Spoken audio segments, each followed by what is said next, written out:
Channel को subscribe करना ना भूलें और हमारे ताज़ा वीडियो सबसे पहले देखने के लिए बेल आइकन को दबाएं।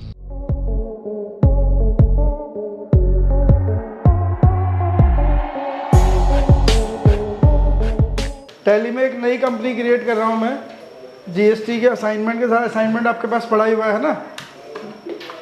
तो आज हम देख रहे हैं टैली में, परसों हमने खाली ऐसे ही देखा था, प्रॉपर असाइनमेंट के साथ एंट्री करके देखते हैं ना। कंपनी का नाम है, एक मिनट होल्ड करो, कंपनी का नाम है यूके ट्रेडिंग स्टोर, दिल्ली की कंपनी है। ठीक है, कंपनी क्रिएट कर रहा हूँ मैं।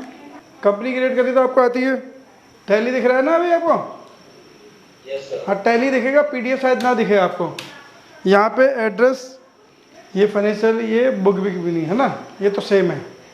अब यहाँ पे ये क्योंकि प्राइम है तो ये आपसे जीएसटी के बारे में आपसे पहले ही पूछ लेगा कि जीएसटी का इनेबल है, उसकी जीएसटी की डिटेल। ये जीएसटी इनेबल ऑलरेडी आता है, तो प्राइम में एंटर मारोगे तो अब यहाँ से जीएसटी से रिलेटेड इन्फॉर्मेशन मांगेगा आपकी कंपनी की। ये यूके ट्रेडर कंपनी जो है, इसका जीएसटी नंबर क्या है, ये इसका जीएसटी नंबर, ये आपकी स्टेट इसने कहाँ से उठाई है, जहाँ से अभी हम कंपनी का एड्रेस डाल के आए हैं, स्टेट वहीं से आई है। तो स्टेट ये बाय डिफ़ॉल्ट वहाँ से, अगर वहाँ स्टेट नहीं डालोगे तो यहाँ पे भी स्टेट नहीं आएगी, ध्यान रखना। तो एड्रेस पर स्टेट डालनी जरूरी है। आपका रजिस्ट्रेशन नंबर जो है रेगुलर रजिस्ट्रेशन है, अगर कंपोजिशन होगा तो आप जीएसटी चार्ज ही नहीं कर पाओगे अपने कस्टमर से, है ना। तो यहाँ पर रेगुलर लिखना पड़ेगा, और ना ही आप अपनी परचेज पे इनपुट ले पाओगे अगर कंपोजिशन में रजिस्टर्ड होगे। तो आपको रेगुलर करना है। आप इसके अलावा किसी और स्टेट में आपका रजिस्ट्रेशन है तो यस कर दो, नहीं है तो नो कर दो। ये जीएसटी एप्लीकेबल फ्रॉम इस फाइनेंशियल ईयर 1 अप्रैल 24 से एप्लीकेबल है। ये आपकी कंपनी का जीएसटी नंबर, रिटर्न फाइलिंग की फ्रीक्वेंसी मंथली है या क्वार्टरली है ना। तो ये टर्नओवर के बेस पे क्राइटेरिया है। तो जिनकी टर्नओवर 1.5 करोड़ से कम होती है वो क्वार्टरली जीएसटीआर1 भी भर सकते हैं। उनको जीएसटीआर1 3 महीने में एक बार भरनी होती है, लेकिन ड्यूरिंग द मंथ अप्रैल के महीने में क्या होगा, जैसे जीएसटीआर1 की है पीरियडिसिटी, तो क्वार्टरली ले लो, क्योंकि आपका बिजनेस नया है, टर्नओवर 1.5 करोड़ से कम है, तो पीरियडिसिटी क्वार्टरली ले सकते हो। But you have to choose IFF, invoice furnishing facility. Invoice furnishing facility क्या कहता है कि आपको वो लोग जिनका आपको जिनको आपने B2B में सेल करा, बिजनेस टू बिजनेस सेल करा है, जिनको जीएसटी का इनपुट उसी महीने चाहिए, तो आप IFF में केवल उनके बिल डाल दो। जो B2C वाले बिल हैं, बिजनेस टू कस्टमर वाले बिल हैं, सेल जितनी भी बिजनेस टू कस्टमर है, जिनको जीएसटी का इनपुट पास ऑन नहीं करना, वो डिटेल क्वार्टरली में जाएगी। तो अगर आप क्वार्टरली लेते हो तो आपको फिर भी वो वाले बिल जो B2B हैं, बिजनेस टू बिजनेस है, जिनको आपको जीएसटी का इनपुट हर महीने पास ऑन करना है, वो इन्फॉर्मेशन बिल हर महीने डालने पड़ेंगे। वहाँ पे जीएसटी की रिटर्न की टेबल में एक ऑप्शन है IFF, जिसे बोलते हैं इनवॉइस फर्निशिंग फैसिलिटी। तो अगर क्वार्टरली लिया है तो, लेकिन ध्यान रखना B2B वालों की रिटर्न फिर भी आपको हर महीने डालनी है। अगर आपके पास 80% B2B हैं और 20% B2C हैं, तो रिटर्न को ऑप्शन आप मंथली ही रखो, क्वार्टरली रखने का कोई फ़ायदा नहीं है, क्योंकि 80% बिल तो आपको डालने ही पड़ेंगे हर महीने। अगर उल्टा केस है, 20% B2B आते हैं, तो क्वार्टरली रख लो, कोई बात नहीं, 2-4 ही बिल चढ़ाने पड़ेंगे, चढ़ा लेना। तो आप देखेंगे ये ऑप्शन टर्नओवर के बेस पे हर एसएससी नहीं कर सकता। जिनकी टर्नओवर ज़्यादा होगी वो ऐसा नहीं कर सकते हैं। Monthly set alter GST detail, यहाँ पे कुछ करने की जरूरत नहीं है। एडिशनल डिटेल, एडवांस अगर पैसा मिलेगा तो जीएसटी लगता है या नहीं लगता? अगर आप एडवांस पैसा लोगे तो जीएसटी लगेगा या नहीं? हाँ जी, गुड्स के केस में नहीं लगता सर, सर्विस। हाँ, ये वाला आंसर सही था। गुड्स के केस में नहीं लगता, सर्विस के केस में लगता है। गुड्स के केस में क्यों नहीं लगता? बाई नोटिफिकेशन नंबर 66, हाँ, नवंबर 2017 का नोटिफिकेशन है, नोटिफिकेशन नंबर 66 ने गुड्स को एग्जम्प्ट कर दिया था। सर्विस में लगता है, ठीक है। ये अभी क्योंकि यूके ट्रेडर है, सर्विस में है ही नहीं, तो गुड्स में तो इसे छोड़ देते हैं। इनेबल टैक्स लाइबिलिटी और रिवर्स चार्ज, आरसीएम में टैक्स लाइबिलिटी अभी इसे कर लेते हैं, लेकिन अभी एंट्रियाँ आएंगी नहीं आरसीएम का। आरसीएम का मतलब है, अगर आप, ये देखो लिखा है उसके नीचे, परचेज फ्रॉम अनरजिस्टर्ड डीलर। मान लो आपके पास कुछ परचेज अनरजिस्टर्ड डीलर से आती है और उस पर जीएसटी की लाइबिलिटी आएगी, तो आपको पे करना पड़ेगा लाइबिलिटी, है ना। तो आरसीएम यस कर लेते हैं, जहाँ जरूरत पड़ेगी तो वहाँ देखेंगे। इनेबल जीएसटी क्लासिफिकेशन कुछ जगह एलयूटी का होता है, एलयूटी और बॉन्ड डिटेल। एलयूटी होता है लेटर ऑफ अंडरटेकिंग या फिर बॉन्ड। बेसिकली क्या होता है, जब आप एक्सपोर्ट के बिजनेस में होते हो ना, आपका मैक्सिमम काम एक्सपोर्ट में होता है, तो आपको beginning of the financial year GST के पोर्टल पे जाकर एक LUT फाइल करना पड़ता है, लेटर ऑफ अंडरटेकिंग। तो वो शायद उसका फॉर्म का नंबर RFD 11 है। तो LUT फाइल करना पड़ता है, उसमें कुछ नहीं करना होता है, उसमें बताना पड़ता है कि हम अगले इस कमिंग फाइनेंशियल ईयर में एक्सपोर्ट में गुड्स और सर्विस की एक्सपोर्ट करेंगे, और इससे पहले वाला कोई LUT होगा तो उसकी कॉपी लगाई जाती है। साथ में 2 लोगों की विटनेस के लिए 2 लोगों के नाम, एड्रेस, फ़ोन नंबर डाले जाते हैं। हालांकि उसका कोई रेलेवेंस नहीं है, आप दुनिया में किसी भी आदमी का नाम, फ़ोन नंबर डाल दो, डिपार्टमेंट पता नहीं वो मांगता क्यों है। अगर विटनेस से कोई चीज़ मांगे तो बात समझ आती है। मेरे से ही मांग रहा है, मैं हर्ष का डाल दूँ, किसी का भी डाल दूँ, किसी भी बच्चे का, उसे पता भी नहीं उसका नाम वहाँ पे GST नंबर में पड़ा हुआ है। मेरे को क्या चाहिए? हर्ष का केवल नाम चाहिए, नीरज का केवल नाम और एड्रेस चाहिए। हर्ष का और नीरज का नाम और एड्रेस तो इंस्टीट्यूट में है हमारे पास। मैं हर्ष और नीरज के नाम से वहाँ विटनेस डाल दूँ, उससे हर्ष और नीरज को क्या लेना देना? कोई लेना देना है? वो डिपार्टमेंट ने क्यों मांगा, क्यों नहीं मांगा, उसका कोई लेना देना नहीं, कोई रेलेवेंस नहीं है। बस वो कहता है 2 लोगों की विटनेस डाल दो, उनका नाम और एड्रेस डाल दो। मतलब उसका क्या है कि कल को अगर यूके ट्रेडर ने LUT भरने के बाद एक्सपोर्ट में कोई फर्जी काम करे तो क्या हर्ष और नीरज उसका GST पे करेंगे? Can department ask them? नहीं मांग सकता। कैसे मांगेगा? मैंने तो किसी का भी नाम, मैं रास्ते में चलते हुए किसी का नाम एड्रेस डाल दूँ, उससे क्या फ़र्क पड़ता है? और वो कौन सा एड्रेस वेरीफाई हो रहा है, उस फॉर्म के साथ विटनेस का कोई लेना देना नहीं। हाँ, कंपनी के ही किसी ऑथराइजेशन का नाम एड्रेस मांगते तो बात समझ आती, वो एसोसिएटेड है। LUT भरने वाला किसका नाम एड्रेस वहाँ डाल रहा है उसको भी नहीं पता, ऐसा भी कर सकते हो, कोई रेलेवेंस नहीं है उसका, लेकिन अब फॉर्म में जगह है तो भरना पड़ेगा। LUT लेनी पड़ती है, लेटर ऑफ अंडरटेकिंग। उसमें आप ये बोलते हो कि हम आने वाले साल में एक्सपोर्ट करेंगे गुड्स का या सर्विस का, वो एक फॉर्म पर है, बस कुछ नहीं है, उसका कोई लेना देना नहीं। E-way bill applicable? हाँ, ई-वे बिल एप्लीकेबल है क्योंकि आप गुड्स में हो, यूके ट्रेडर ट्रेडिंग में है, गुड्स में है, एप्लीकेबल है। 1 अप्रैल से ही है। इनवॉइस वैल्यू है ना, टोटल इनवॉइस वैल्यू पे लगता है, इंक्लूडिंग टैक्स पे लगता है ई-वे बिल। अगर थ्रेशोल्ड 50,000 रुपये का है तो ई-वे बिल लगेगा। ये 50,000 रुपये की थ्रेशोल्ड इंटर स्टेट सेल पे है या इंट्रा स्टेट सेल पे है? हाँ जी, 50,000 रुपये की थ्रेशोल्ड इंटर स्टेट सेल पे है या फिर इंट्रा स्टेट सेल पर? इंटर स्टेट और सर इंट्रा में सर 1 लाख है। हाँ, दिल्ली में इंट्रा पे 1 लाख है। ये जो 50,000 है ये इंटर स्टेट पे IGST के रूल से नोटिफाई हो रखी है, तो सब जगह एक बराबर होती है। दिल्ली वालों के लिए इंट्रा स्टेट, अगर दिल्ली में पूरी दिल्ली में कहीं पे भी सामान 1 लाख या उससे कम की वैल्यू होगा तो ई-वे बिल नहीं बनाना, अगर वैल्यू ज़्यादा होगी तो ई-वे बिल लगेगा। फिर यूपी में इंट्रा सर कितनी है? 50 से 50। आप एक मोटे तौर पे थंब रूल मान के चलो, जो 2017 का जब GST आया था और उसके इनिशियल में जब ई-वे बिल चालू करा था इन्होंने, करीब अक्टूबर के आसपास ई-वे बिल आया था, तो उस टाइम पे जो बीजेपी रूलिंग गवर्नमेंट थी ना, उन्होंने तो सब नहीं, मैक्सिमम नहीं 50 ही रखा है। जो नॉन बीजेपी गवर्नमेंट है उन्होंने लिमिट बढ़ाई है। शायद पश्चिम बंगाल में भी 1 लाख है क्योंकि वहाँ पे ममता बनर्जी है ना, तो वहाँ पे भी 1 लाख की लिमिट है। दिल्ली में भी उस टाइम पे एक आम आदमी के पर सरकार थी तो वो 1 लाख ही रखी हुई है। तो वो मैंने आपको बोला CGST और SGST एक दूसरे की रेप्लिका हैं, लेकिन जहाँ जहाँ स्टेट को कुछ लिबर्टी है वहाँ स्टेट ने वो लिबर्टी ले ली है। तो ई-वे बिल की थ्रेशोल्ड अपने स्टेट में पता लग जाती है वैसे तो, लेकिन दिल्ली में 1 लाख है, यूपी में 50,000 है, हरियाणा में 50,000 है, हमारे आसपास की स्टेटों में सब जगह 50,000 ही है, दिल्ली को छोड़ दो। अब ये आ गया वाउचर एंट्री वाला फॉर्म, है ना, ये तो सेम है। अब इसमें आपके असाइनमेंट में पहले बैलेंस शीट दी हुई है ना, इस बैलेंस शीट को हम बाद में फॉरवर्ड करेंगे, पहले एंट्री से चालू करते हैं। ओपनिंग स्टॉक तो नहीं इसमें? नहीं, ओपनिंग स्टॉक क्वांटिटी वाला नहीं है, ठीक है। अब पहली एंट्री है material purchase from MK store. MK store से मटेरियल परचेज करा हुआ है और LED TV, लैपटॉप, मॉनिटर 18। यहाँ पे देखो, परसों जो हमने एंट्री करी थी, हमने क्या कहा था कि जब आइटम पे अलग अलग रेट होगा तो आप क्या करोगे। अब इसमें देखो पूरे इनवॉइस पे कैसा रेट है, 18% है ना। पूरे इनवॉइस में जो कैटेगरी है वो क्या है, होम अप्लाइंसेज और कंप्यूटर इलेक्ट्रॉनिक्स। नीचे जाओगे तो परचेज दोबारा करा है, फिर वही है होम अप्लाइंसेज, अब की बार मिसलेनियस आइटम है 12% वाली। फिर नीचे जाओगे, ये बेच दिया, ये बेच दिया, ये भी सेल करा है, इसके बाद नीचे सेल है। तो आप इसको 2 तरह से एंट्री कर सकते हो। देखो, पहले वाले की परचेज की एंट्री में पुराने वाले तरीके से कर रहा हूँ, दूसरे वाले जो परचेज है उसकी एंट्री भी नई तरीके से करेंगे, तो 2 तरह से आप परचेज कर सकते हो। अब पहले वाले परचेज की एंट्री करने जा रहा हूँ। MK स्टोर से परचेज किया है, अज्यूमिंग कि MK स्टोर दिल्ली में ही है ना, UB वाले को बाहर मान लेंगे, कोई बात नहीं। F9 की एंट्री है परचेज, इनवॉइस नंबर वहाँ पे नहीं है तो कुछ भी डाल दो, कोई बात नहीं।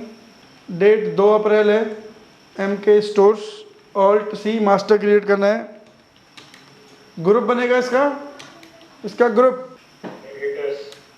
क्रेडिटर्स, दिल्ली स्टेट माननी है भी इसकी है ना। यहाँ पे रेगुलर और इसका जीएसटी नंबर अगर नहीं है तो एटलीस्ट रेगुलर तो करना पड़ेगा, नहीं तो टैक्स कैलकुलेट नहीं करेगा वो। ये set alter GST detail no करनी है इसे, यहाँ पे कुछ नहीं करना अभी है ना। यहाँ पे तो वही है राहत इंदौरी साहब।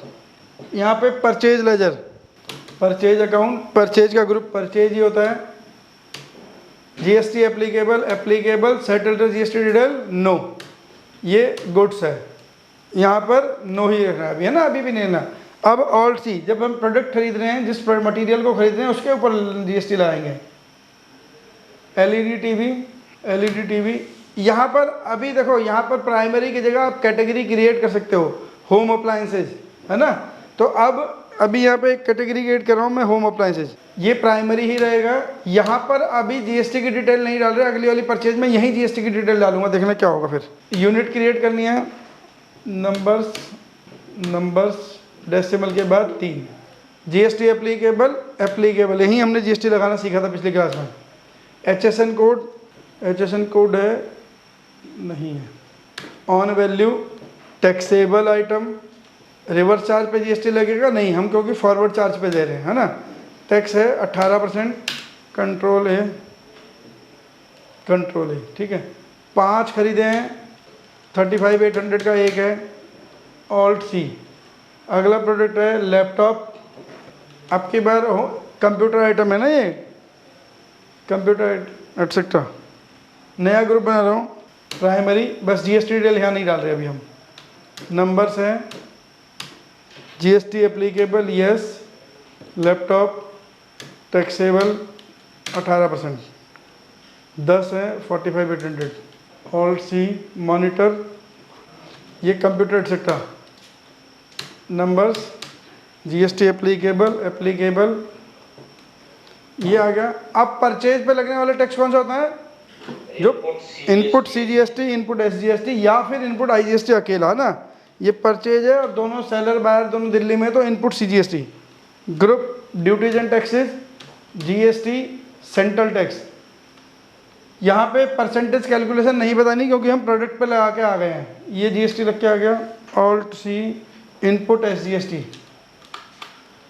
SGST duties and taxes, GST state tax, ये टैक्स लग के आ गया। ई वे बिल अभी नहीं बनाया है तो अभी नो कर देते हैं है ना। ई वे बिल लगना चाहिए था क्योंकि वैल्यू 1 लाख से ज़्यादा है। ये परचेज की एंट्री हो गई। अब इसका टैक्स एनालिसिस देखना है तो कैसे देखना है? शॉर्टकट कमांड क्या थी?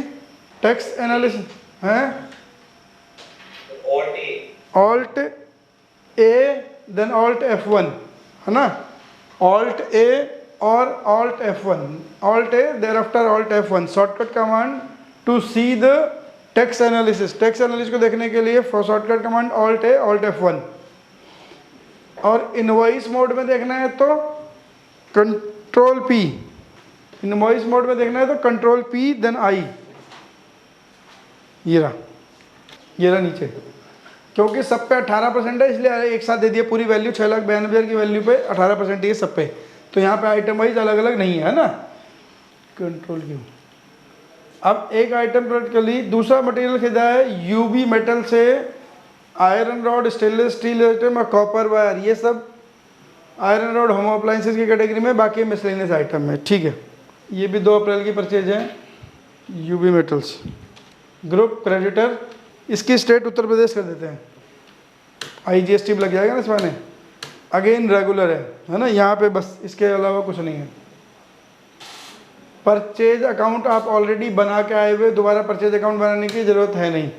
ऑल्ट सी आयरन रॉड्स, ये होम अप्लायंसेज की कैटेगरी में पड़ा है तो अभी इसे कुछ नहीं कर रहा हूँ मैं, है ना, ध्यान रखना। यहाँ पे GST applicable yes, taxable 12% rate है उसमें ना। अच्छा, ये केजी में था, सॉरी, इसकी यूनिट चेंज करनी पड़ेगी। ये केजी में है, केजी किलोग्राम। अगली आइटम खरीदी है हमने स्टेनलेस स्टील सीट, इसकी कैटेगरी है मिसलेनियस आइटम। आइटम ये कर लेते हैं अब देखो आप क्या कर सकते हो, मान लीजिए मिसलेनियस आइटम 12% वाली बहुत सारी आइटम है आपके स्टोर में, जिसमें भी आप काम कर रहे हो उस कंपनी के पास ऐसी बहुत सारी आइटम है जिस पे एक जैसा टैक्स रेट लगता है, एक जैसी HSN कोड में आती है। दोनों चीज़ ध्यान रखनी है कि दोनों में HSN कोड भी सेम होना चाहिए और आइटम भी सेम होनी चाहिए, क्योंकि एक HSN कोड के अंदर बहुत सारी सिमिलर नेचर की आइटम आती हैं। अज्यूमिंग कि इस मिसलेनियस आइटम के अंदर सारी की सारी HSN code same HSN code वाली आइटम आएंगी, तो मैं यहीं GST लगा दूंगा, और जब HSN कोड सेम होगा तो टैक्स रेट भी सेम होगा। तो मैं क्या कर रहा हूँ, यहीं पे टैक्स लगा रहा हूँ, set alter GST detail yes, HSN code मान रहा हूँ 4567, टैक्सेबल है 12% है, ये भी KG में है। अब मेरे को यहाँ टैक्स लगाने की जरूरत नहीं है, क्यों? क्योंकि मैं यहाँ कैटेगरी में लगा के आ गया हूँ, है ना, अब वहाँ नहीं लगाना। तो अगर मेरा कहने का मतलब ये है, अगर आपका मान लीजिए कोई ऐसा स्टोर है या आपका प्रोडक्ट, आपके बिजनेस में कुछ ऐसी प्रोडक्ट सेल होती हैं जिसमें n नंबर ऑफ आइटम है लेकिन मैक्सिमम के HSN कोड बहुत सारे सेम है, जैसे जो सैनिटरी वाले होते हैं, हार्डवेयर वाले होते हैं, उनके पास जो क्या होता है, जो उसकी पानी की फिटिंग के से रिलेटेड इक्विपमेंट होते हैं, आइटम होती हैं, उनके मैक्सिमम के HSN कोड सेम कैटेगरी में फॉल करते हैं, है ना। तो या कपड़ों में जो होता है, कईयों के HSN कोड कपड़ों के उसमें सेम जैसे फॉल करते हैं। कंप्यूटर हार्डवेयर के केस में करोगे तो वहाँ पे सेम उनके पार्ट्स के, बहुत सारे पार्ट्स के जो हैं HSN कोड सेम करेंगे और टैक्स रेट सेम होगा। तो आप कैटेगरी पे टैक्स लगा दो, हर आइटम पे टैक्स लगाने की जरूरत नहीं पड़ेगी आपको, है ना। अब मैं मिसलेनियस आइटम पे ही टैक्स लगा के आ गया हूँ, तो अब यहाँ कुछ भी नहीं करना, बस छोड़ के आ जाओ इससे आगे। इससे क्या होगा, आपको काम बच जाएगा, बार बार टैक्स नहीं लगाना पड़ेगा। 150.750 85 copper wire miscellaneous item KG में ही है, बस अब कुछ नहीं करना इसको। 85,260 850। अब परचेज कौन सा लगेगा टैक्स इस पे, अब IGST इनपुट वाला, ग्रुप GST IGST लग गया, टैक्स लग के आ गया, ठीक है। अब जैसे इसमें पैसे आ रहे हैं ना 92 पैसे, आप इसे राउंड ऑफ भी कर सकते हो, है ना, आप इसे राउंड ऑफ कर सकते हो ऑटोमेटिकली, ये टैली अपने आप करेगा बार बार आपको। अब अगर आप राउंड ऑफ करोगे तो इसमें आपको 8 पैसे जोड़ने पड़ेंगे, अगली बार में हो सकता है 10 पैसे घटाने पड़ जाएं। तो आप यहाँ पे एक लेजर यहीं हाथ के हाथ खोल लो, राउंडिंग ऑन एक्सपेंसेस, ये रहा देखो, इनवॉइस राउंडिंग ऑफ, है ना। ये टाइप ऑफ लेजर हर लेजर में पूछता है वो आपसे, हम हर लेजर में से इग्नोर करके आ रहे हैं। ये पर्टिकुलरली इसीलिए बनाया है कि जब इनवॉइस में राउंडिंग ऑफ करनी हो तो कैसे कर जाए। नॉर्मल राउंडिंग ऑफ का मतलब है 50 पैसे ऊपर की फिगरें ऊपर ले जाएगा, 50 पैसे नीचे की फिगरें नीचे ले जाएगा ना। तो नॉर्मल राउंडिंग ऑफ 2 डिजिट तक राउंड ऑफ, कंट्रोल A जोड़ दिए, 92 से घटा दिए, पूरे 92 घटा के आ गया ना। अब देखो Alt A Alt F1 ये आ गया, सब पे अपने अपने 12 आ गया। तो नीचे वाली 2 आइटम पे तो हमने इंडिविजुअल आइटम पे टैक्स लगाया ही नहीं, उसकी कहाँ पे लगा दिया, कैटेगरी पे टैक्स लगा दिया। अगर आप कैटेगरी पे टैक्स लगा दोगे तो उस कैटेगरी के अंदर जितनी आइटम फॉल करेंगे सब पे ऑटोमेटिक टैक्स कैलकुलेट करेगा। तो आपको अपने काम को स्मार्ट वर्क में कन्वर्ट करना है, कैसे आप टाइम बचा सकते हो, बचाना क्या है वो आपको पता है, उसके बाद क्या करना है ना। टाइम बचाने के बाद क्या करना है आपको पता है ना। हाँ सर, बहुत सारी रील पेंडिंग रह जाती हैं, बना नहीं रहे, देख भी नहीं पा रहे हम तो अपने लिए टाइम निकालना है तो आपको अपने काम को स्मार्ट वर्क में कन्वर्ट करना पड़ेगा। रील विल तो सब मजाक की कहानियाँ है, लेकिन अपने लिए देखो, आप इन डाटा एंट्री वाले काम से बाहर निकलोगे ना तो मैनेजमेंट आपको कुछ ऊपर के काम देगा। अगर आप इन्हीं में उलझे रहोगे तो आपको ग्रोथ रुक जाएगी। आपको अपनी ग्रोथ करनी है तो पहले इन वाले काम से जल्दी निकल के उभरो, ताकि इनमें शॉर्टकट लगाए जाएँ जिससे काम भी पूरा हो। मतलब शॉर्टकट का मतलब ये नहीं कि आधी इन्फॉर्मेशन से एंट्री मार दो, नहीं, काम प्रॉपर होना चाहिए, टाइम के साथ होना चाहिए, with in the time limit में होना चाहिए। तो इसलिए आपको ये सारी चीज़ें सीखनी पड़ेंगी, कहाँ कहाँ शॉर्टकट कमांड यूज हो सकती हैं, कहाँ कहाँ पे आप GST को कम से कम लगा के सीख सकते हो, GST की रिपोर्टिंग कैसे पुल आउट करनी, ये सब तो आपको मेहनत करनी पड़ेगी और सीखनी पड़ेगी। अब 1 मई को आपने शिव ट्रेडर को सामान बेचा है, F2 1 मई सेल की एंट्री होती है, फंक्शन की सेल्स की एंट्री का F8, पार्टी का नाम है Shiv traders, Alt C, Shiv traders. Group क्या बनेगा, ग्रुप। बाकी लोग क्या बढ़िया सी नींद आ रही है क्या, नीरज, अंबिका, सिमरन, सोनाली। अब देखो, इसका GST नंबर हो या ना हो कोई फर्क पड़ेगा क्या, इसका GST नंबर होना मैंडेटरी है, कस्टमर के पास जीएसटी नंबर होना चाहिए तभी जीएसटी कैलकुलेट होगा, या बिना जीएसटी के भी जीएसटी कैलकुलेट हो जाएगा बिल पे, हो जाएगा रेगुलर करेंगे तो। है ना, उस पर भी हो जाएगा। नहीं नहीं, अगर रेगुलर करोगे, अगर आप कंज्यूमर करोगे तो जीएसटी कैलकुलेट नहीं होगा। हाँ जी, अगर आप कंज्यूमर करोगे तो जीएसटी कैलकुलेट नहीं होगा। होगा होगा होगा। अरे बच्चा एक बात सुनो, आपके कस्टमर के पास जीएसटी नंबर नहीं है, सामान खरीदने आया, तो आप उसे सामान नहीं दोगे? दोगे ना। आप जब अपने घर के लिए मोबाइल लेके आते हो, अपने लिए मोबाइल लाते हो, लैपटॉप लेके आते हो, तो आपके पास जीएसटी नंबर हो ना हो तो बिल काट देता ना जीएसटी लगा के, तो इससे कोई फर्क नहीं पड़ेगा। बस इसका पर्पज क्या है कि कोई ऐसा सेल जो B2B होनी थी, जिसका किसी कस्टमर को इनपुट मिलना था, वो मिलने से रह जाएगा। अगर आपने कंपोजिशन, कंज्यूमर, अननोन कुछ भी डाल दिया तो उसको जीएसटी का इनपुट नहीं मिलेगा, ये नुकसान हो जाएगा उसका। तो इसलिए आपको रेगुलर डालना पड़ेगा। और यहाँ पे जीएसटी नंबर भी डालना है, अगर टैली से जीएसटी की रिटर्नें डालनी है बाद में तो यहाँ पे जीएसटी नंबर भी डालना पड़ेगा। Sales account, GST applicable, settled detail, no goods, बस ये ऐसे हो गया। अब आपने क्या बेचा है? आयरन रॉड बेची है, नहीं सॉरी, एलईडी टीवी, लैपटॉप और मॉनिटर, 1, 3, 5। अब आइटम आप जो खरीद चुके हो वो यहीं पे हैं, तो वही बेची हैं। एलईडी टीवी 1, 51, 200, 51, 200, 51, 200, अच्छा ये ऊपर रेफ्रिजरेटर, ओहो। एलईडी टीवी 2, 41, 500 के, इसे कहते हैं सावधानी हटी दुर्घटना घटी। गुड बच्चा, थैंक यू। 41, 500। और लैपटॉप 6, 49, 500। मॉनिटर 4 है, 5200, 4, 5200। ये सेल हो गई। सेल पे लगने वाला GST output, alt C, duties and taxes, GST, central tax. अच्छा, अगर इसके बाद रिलीज 4 के बाद में, रिलीज 4 उसके बाद वाले रिलीज 4 वाले में जाओगे तो इसका नाम यहाँ पे सीजीएसटी लिखा है वहाँ पे, मतलब चिंता मत करना। अगर आपने रिलीज 4 डाउनलोड कर रखा होगा तो यहाँ पे सीजीएसटी, यहाँ पर एसजीएसटी और यहाँ पे आईजीएसटी लिखा है ना। तो वहाँ पे सीजीएसटी और यूटीजीएसटी लिखा है, यहाँ पे आईजीएसटी लिखा है, यहाँ पे सीजीएसटी लिखा है। तो एसजीएसटी, यूटीजीएसटी, आईजीएसटी और सीजीएसटी, तो यहाँ पे सेंट्रल लिखा है। ये रिलीज 3 है, उससे पीछे का रिलीज है, तो यहाँ पे ऐसे लिखा है। बाद में उसने वही कर दिया जो कॉमन नाम चलता है इंडस्ट्री में, duties and taxes, GST, state tax. यहाँ पे राउंड ऑफ की जरूरत नहीं है। ये टैक्स की डिटेल नीचे आ जाएगी, टैक्स एनालिसिस है ना। 18 तीनों अलग अलग, क्योंकि HSN कोड अलग अलग है इसलिए हमने टोटल नहीं करा इनको, है ना। टैक्स रेट सेम है लेकिन HSN कोड अलग है, इसलिए यहाँ पे ब्रेकअप दे रखा है। इससे पहले वाली में उसने हमने सब पे सेम कॉमन HSN लिया था तो टोटल अमाउंट कर दिया था एक जगह उठा के। तो सेल में HSN कोड वाइज समरी वैसे भी देता है, क्योंकि जब जीएसटी की रिटर्न डालते हो R1, वहाँ आपको HSN कोड वाइज समरी डालनी पड़ती है हर महीने कि किस HSN कोड में कहाँ कितनी सेल करी आपने। तो ये आपको यहाँ चाहिए, इसलिए वहाँ पे इसने अलग अलग कर दिया आपका। यही आपका सेल्स इनवॉइस है। इसी इनवॉइस को आप प्रिंट निकाल के कस्टमर को दे सकते हो। यही आपका F8 की एंट्री आपका सेल्स इनवॉइस होता है। बस क्लियर है यहाँ तक? हेलो, चले आगे। गुड है बच्चा। Material sold to HK steel Delhi, तो उसमें दिल्ली लिखा हुआ है पहले ही, आदित्य दिल्ली। अब इसमें तो कोई चैलेंज बचा नहीं है ना, इसमें क्या फ़ायदा हुआ? ये तो सेम एंट्री है, ये तो आप कर ही लोगे, सेम एंट्री हैं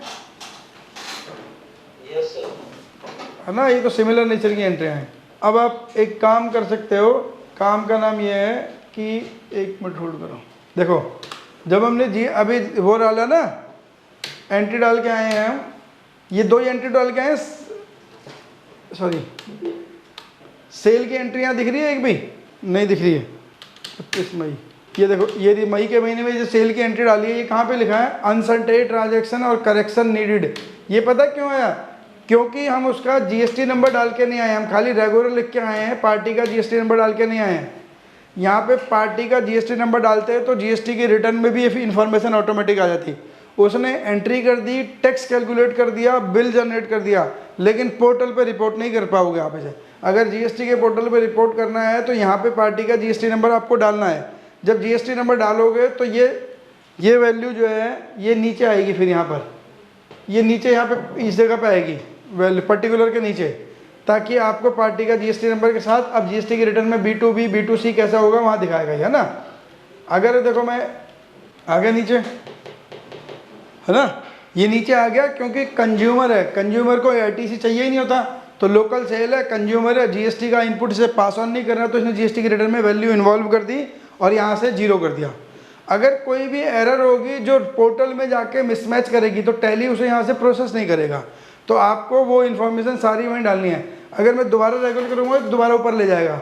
जब मैंने इसे कंज्यूमर कर दिया तो उसे पता है जीएसटी का इनपुट देना नहीं है, और वहाँ पे जब कंज्यूमर होता है तो स्टेट वाइज रिपोर्टिंग होती है वैसे भी, कि पूरे महीने में दिल्ली में कितनी सेल हुई, पूरे महीने में यूपी में कितनी सेल हुई, महाराष्ट्र में कितनी सेल हुई, वहाँ स्टेट वाइज होती है। इनवॉइस वाइज इन्फॉर्मेशन कंज्यूमर के केस में चाहिए ही नहीं, B2C के केस में इनवॉइस वाइज डिटेल चाहिए ही नहीं होती है, लेकिन B2B के बेस में invoice wise date wise detail चाहिए होती है, invoice wise party wise detail चाहिए होती है वहाँ पर। तो इसलिए आपको B2B के केस में हमेशा सतर्क रहना है कि उसका पार्टी का जीएसटी नंबर यहाँ होना चाहिए हमारे पास।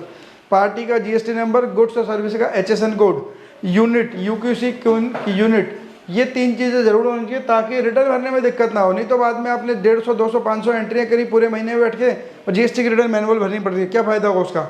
तो मैनुअल रिटर्न नहीं भरनी है, जितना काम यहाँ स्ट्रॉन्ग करोगे उतना काम आपको बाद में बच जाएगा, उतनी आप यहीं से सीधे रिटर्न डाल सकते हो। इसे जब कंट्रोल ई करते हैं हम, JSN फाइल, बस ये जो JSN फाइल बन रही है ना, ये JSN फाइल सीधे पोर्टल पे जाती है, आपको कुछ भी नहीं करना।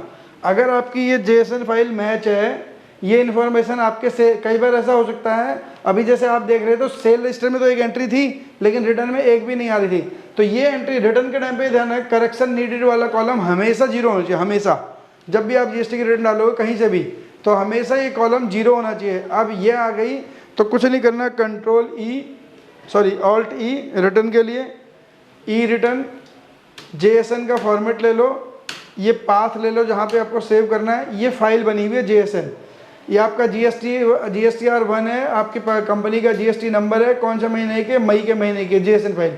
बस इस फाइल को GST के पोर्टल में जाके अपलोड कर लो। आप इसके अंदर 5000 बिल हैं, 2000 बिल हैं, 10,000 बिल हैं, कोई मैटर नहीं करता, आपकी रिटर्न एक ही बार में अपलोड हो जाएगी, एक ही बार में रिटर्न अपलोड हो जाएगी। तो टैली में डाटा एंट्री इंपॉर्टेंट है ना, किसी भी सॉफ्टवेयर के लिए इनपुट इंपॉर्टेंट है। अगर इनपुट अच्छा होगा तो आउटपुट अपने आप ही अच्छा हो जाएगा। तो अब जब हम रिटर्न भरेंगे हम दोबारा देखेंगे, लेकिन ये मैं आपको ये बता रहा हूँ कि अगर इन्फॉर्मेशन कंप्लीट है तो आगे का रास्ता बहुत आसान है।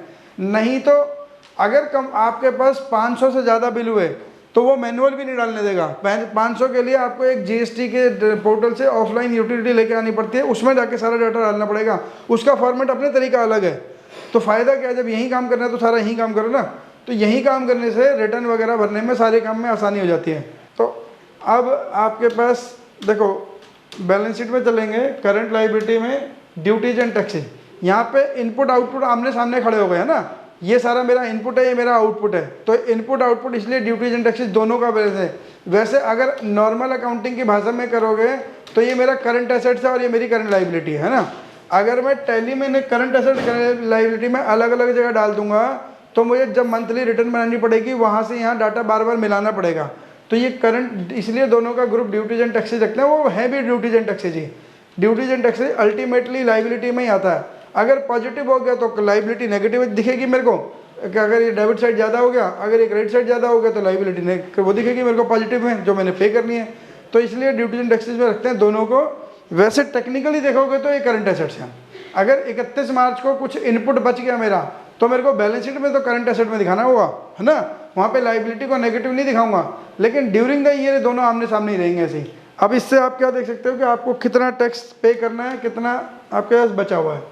आपको 36,000 रुपये का क्रेडिट बैलेंस है ना, आपके पास ओवरऑल में 63,000 रुपये का डेबिट बैलेंस बचा है। इनपुट 135 है, क्रेडिट और जो लायबिलिटी है वो 72 की है। तो ओवरऑल में आपके पास 63,000 का टैक्स का डेबिट बैलेंस पड़ा हुआ है, यानी कि अभी आपके पास ITC ज़्यादा है। तो इस महीने में आपने कुछ भी नहीं पे करना, मई के महीने में आपको कुछ भी पे नहीं करना। 1 मई से 31 मई में आपको 63,000 का डेबिट बैलेंस पड़ा हुआ है, आपको कुछ भी पे नहीं करना। तो ये आमने सामने ही रहते हैं हमेशा, है ना। ड्यूटीज एंड टैक्सेस दोनों का, परचेज और सेल दोनों का, ये IGST इनपुट वाला इनपुट वाला टैक्स और आउटपुट वाले टैक्स को सामने सामने रखते हैं। अब देखो एक काम आपको, अब मैंने आपको बताया था निकनेम रखने, एलियास रखे थे ना अपने, शॉर्टकट कमांड सीख रहे थे जब हम, याद है। मैंने कहा था बैंक का, लेजर का कुछ शॉर्टकट रख सकते हो, पर सेल परचेज का रख सकते हो, जो बार बार यूज होते हैं। तो आप CGST, SGST, IGST बार बार यूज होगा। तो यहाँ पे इनपुट CGST 1, इनपुट SGST 2, ये नॉमेनक्लेचर आप अपनी मर्जी से कुछ भी दे दो, आपकी मर्जी है, इसमें कोई वो नहीं है। मैं अपने हिसाब से दे रहा हूँ, आप अपने हिसाब से दे सकते हो। 4 इससे सिमेट्री में रहेगा। अब आपको 5, अब एक एंट्री इसके बाद करता हूँ मैं, है ना।